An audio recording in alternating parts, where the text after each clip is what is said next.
Namaste, seekers of knowledge. Welcome to Ujjwal Bhavishya, your gateway to greatness.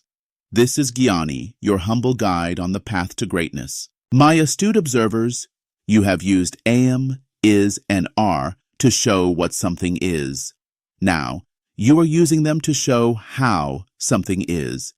The words you are using, happy, smart, tall, are called adjectives. An adjective is a word that describes a person, a place, or a thing. They are the masala of English. They add flavor and color to your words. The structure to use them is simple. I call it the golden formula of description. It begins with the subject, followed by the magic verb, and then the adjective. For example, with the subject I, the magic verb is am.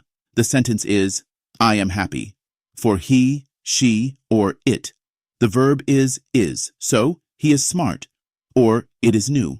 And for you, we, or they, the verb is are, so we are ready, or they are tall. Remember this formula. It is the foundation for expressing your opinion, your feelings, and your observations about the world. It is simple, yet so powerful. Thank you for your incredible focus today.